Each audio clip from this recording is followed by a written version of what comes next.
Greetings, Earthlings. Welcome to another episode of Tangentially Speaking. I would especially like to welcome all the fags, the spics, the japs, the chinks, the honkies, the lesbos, the dykes, the mix, the kikes, the nips, the Jews, the niggers, the sand niggers, the Chinamen, the Eskimos, the redskins, savages, wetbacks, motherfuckers, fatherfuckers, slant eyes, whores, johns, sluts, beta males, queers, retards, cripples, cheeseheads, rednecks, trailer trash, baby killers, Jesus freaks, loan sharks, deadbeats, the fuzz, the pigs, the cops, the robbers, and the podcasters, last and least. I'm calling this my the manifesto of linguistic freedom.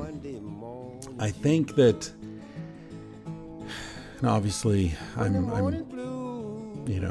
tweaking those that are easily offended or even maybe not so easily offended. But I've been thinking about this situation recently, the whole thing with Bill Maher, where he made a joke using the word nigger that wasn't detrimental or wasn't attacking black people, but then it became a big controversy, and then the next episode of his show, he had some black guests on who were explaining to him how hurtful the word was, and how historically there's just absolutely no way that he could be justified in using the word, even given his long record as being someone who defended justice in the racial area and other areas. And I've been thinking about this, and I have to say, first of all, if you listen to this podcast, you know me, you know my shtick. If this happens to be the first time you've ever heard the podcast, then let me just say, like all the best white racists, I don't think I'm racist. I'm married to a woman who grew up in Africa. I've had serious relationships with people who are not white. Now maybe I've got a fetish for non-white people. I don't know. My sister's married to a black American guy. There are a lot of black people in my life and people, non-white people in my life. But maybe that's not enough. Maybe I'm still racist on an unconscious level. I understand that exists. I understand that institutional racism is extremely virulent in American society. I understand that black men are being murdered by cops weekly for nothing other than the fact that they're black men, and white men seem to be terrified of them, including cops who should have their shit together a little bit more than that. But I understand that is the case here. I understand that black kids are much more likely to have shitty schools and shitty access to food, and to be pushed into prison, this whole prison industrial complex. I understand that. I understand that racism and the history of slavery are extremely damaging and unfair and alive and well and not a thing of the past. So I acknowledge all that. But I also feel that there's something strange and potentially very dangerous about giving any individual or even any group of people ceding the right to use a word because some of them are claiming that it's offensive. Now, I'm not saying that people don't have the right to be pissed off if you use the word, and I'm not saying that words can't be harmful. But what I'm saying is that I think the principle of, we can call it the First Amendment principle of having the right to say anything, freedom of speech, is more important than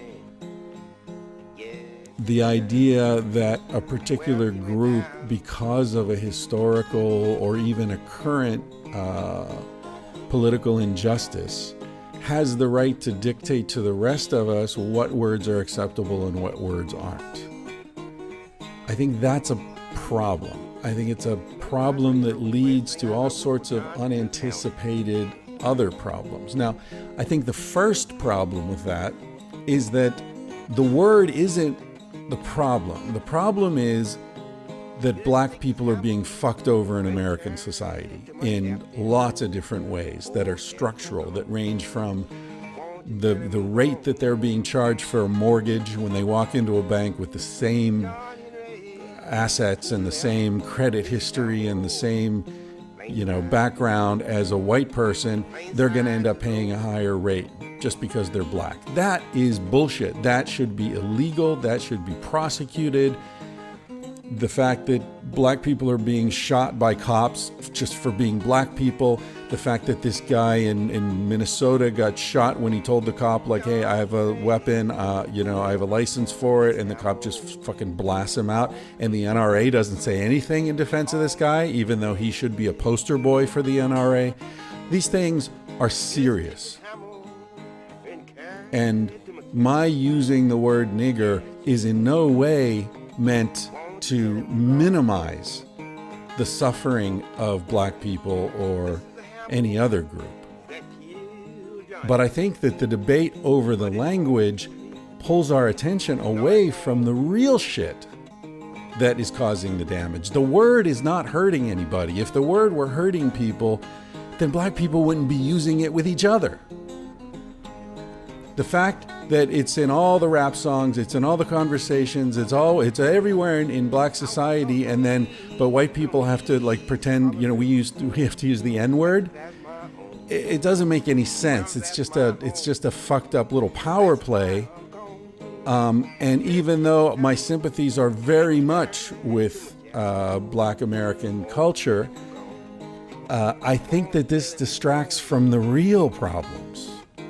I think this is the shiny thing that's held out. Oh, why don't you people all just argue about a word while we rip the inner city apart, while we put 25% of black men in prisons, while we make sure you don't get to vote if you've ever had a conviction of a felony, so you're pulled out of the political process, while we fuck up the voting situation so that there are 5-hour waits to cast a vote if you're in a black district, whereas in a white district, you walk right in, vote, and you're in your car. You don't even have to turn off the fucking air conditioning.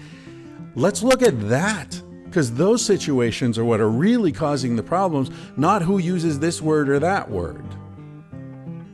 And it's not only a racial thing. All right, but let's stick with the racial issue for a minute. Acknowledging the fucking horrendous history of slavery in the United States, what about the Native Americans or Indians? It was still not clear what word you're supposed to use there, because, a lot of well-intentioned white people decided that calling these people Indians was offensive to them, and then a bunch of the people in question turned around and said, well, we call each other Indians, and actually, that's not the problem. We don't mind. We like being called Indians. It's fine. It doesn't matter. But anyway, some people insist on calling them Native Americans. I don't fucking know. The point is, they got fucked as hard as slaves got fucked, right? It was a genocide, no doubt about it. Fucking genocide. They were hunted down and shot like fucking coyotes, cutting their ears off and cutting their fucking tits off, and scalping was something that was first done to the Indians. It was introduced by the colonialists. The horror of what was done to these people is beyond comprehension, just as slavery is beyond comprehension. I think there's an outer limit to how horrible people can be to one another, and both of those cases fit, right? And then we can talk about the Jews in Germany, and we can talk about Pol Pot in Colombia, and we can talk about the rape of Nanking, and we can talk about, the fucking Belgian Congo. History is full of examples of incredible cruelty and dehumanization of one group to another group. Now, do every one of those groups get a word that they're allowed to use and no one else is? I don't think so. Is there a word that Native Americans can use and the rest of us can't, as a weird kind of linguistic reparations or something? I don't think so. And then taking the whole racial thing a little further, as I mentioned, Casilda grew up in Africa. My better example, because Casilda's not really black, even though she's from Africa, but my best friend's wife, born in the Congo. I think I've mentioned her before on this podcast. She's as black as you can be. She's as black as, black Mercedes. She's that kind of blue-black. Now, can she use the word nigger, even though her family has absolutely no connection to the legacy of slavery? Now, she gets really annoyed by black Americans, sort of saying, hey, you're one of us. And she's like, well, no, actually, you thinking that we're in this thing together is an expression of racism. You're saying that we have more in common than you have with, like a poor white person who grew up down the street from you in Alabama, simply because of the color of my skin. I grew up in Africa and Paris. So how do I have anything in common with you? That's racist, really. Right? Making assumptions about someone based upon the color of their skin. That is, I believe, the dictionary definition of racism. And yet it happens all the time. So the whole thing is very confusing to me, and I think that, maybe this is fueling this kind of linguistic reparations is fueling the culture of outrage in the United States, which underlies a lot of the problems that we're having here. That we have somehow accepted the idea that we need to shape our language around the sort of the boundaries of offense of other people. And so we're running around talking like children, with the N-word and the C-word and the R-word and all these stupid fucking expressions that we're using that are, seem to be meant to say if we don't say the word, then somehow the problem isn't as bad. We're addressing the problem by not naming it. Where, as far as I can tell, the first step to addressing a problem is naming it, is talking about it openly. Not fucking playing these childish games with language as if it's like the kid that covers her eyes and thinks that because she can't see anything she's invisible. Just because you don't say the word doesn't make it go away. And in fact, the more attention we spend on policing our language, the less attention we're giving to the real fucking problem, which isn't that people say nigger or kike or fucking spick or whatever. It's how we treat other people. It's that we're grouping other people and making assumptions about other people and creating this kind of demonization process of other people. Now, I know some people are going to say, yeah, Chris, but using those words is part of the process of demonizing them. Sometimes it is, and sometimes it isn't. Sometimes it isn't. Just like, you can make generalizations about people based on race that aren't even meant in a negative way, and they're not even necessarily inaccurate. There are commonalities. And some of them are align with culture, which aligns with race in some ways. I know race is not really a scientific construct, and neither is species. No, you ask a biologist what a species is, and they'll stammer, because nobody really has defined it. You can't really define it, because the definitions that you give are always open to every definition I've ever heard for a species. There are a million fucking exceptions. And yet the concept seems to be useful for the cognitive process of talking about animals and grouping them, but we still know that those groups are artificial and inadequate and inaccurate to a large extent, and yet biologists keep doing it because the alternative is confusion. Anyway, that's I'm not saying races are analogous to species, by the way. That would get me in a lot of trouble. It's just an example of categories that don't really make sense. Okay, so have I gotten myself in enough trouble here? I mean, my last point in this is I was at a party a while ago and I made some joke about, somebody being a bunch of pussies, and a woman at the party sort of stopped and said, "Oh, I'm uncomfortable with the way you use that word pussy just now, and used it as an insult, and I don't think that's fair to my pussy." And the thing that is interesting about that is that the term pussy as a denigrating term, meaning someone who doesn't have courage or is fearful and timorous and all that, as far as I can tell, comes from pussycat, right? Scaredy cat, the cat that goes and hides under the bed when there's any thunder. Or it may be related to the word pusillanimous, which is timorous and afraid and, lacking courage.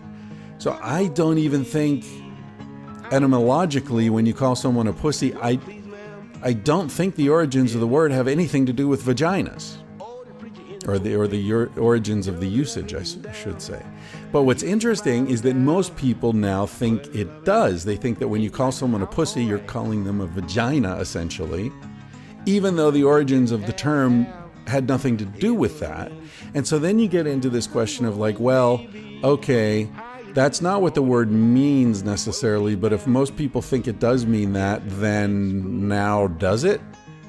Where's the definition come from? Does it come from what most people believe, or does it come from what it was coined to mean? Very confusing. Anyway, I don't mean to be gratuitously offensive. I just thought it was worth talking about this because, hey, a podcast, the whole reason I do this podcast, and I guess a reason a lot of you listen to it, is that this is a place where anything can be said. Anything. And I think that's really important, that there is a place in an open society where anything can be said, where I can talk about dicks, or I can talk about, whatever the fuck. I mean, I don't want to worry about whether I can talk about that or not. That's why I don't take any advertising. That's why I keep this just me to you, as clean and clear as possible.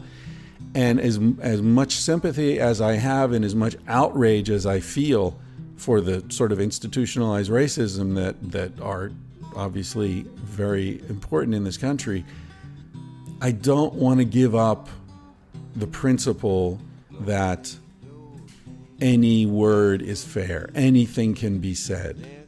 And if you give up that word, you give up one word, then you're giving up other words. Then you're running around saying the C word and the R word and the N word and sounding like a fucking fourth grader.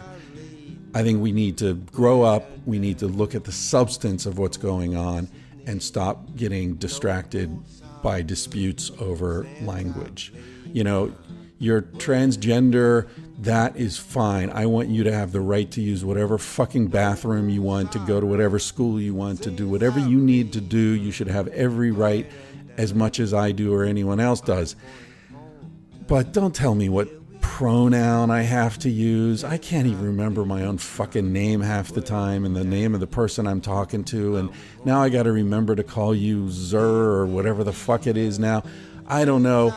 That shouldn't, in my opinion, that shouldn't be the focus. The focus should be make sure you get all the benefits that anyone else gets in terms of marriage rights, inheritance rights, going to school, access to money, taxation, and all the important tangible benefits of society.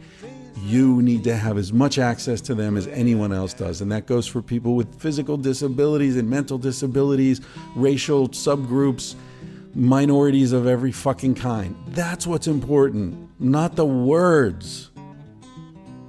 All right, I've been talking way too long about this shit.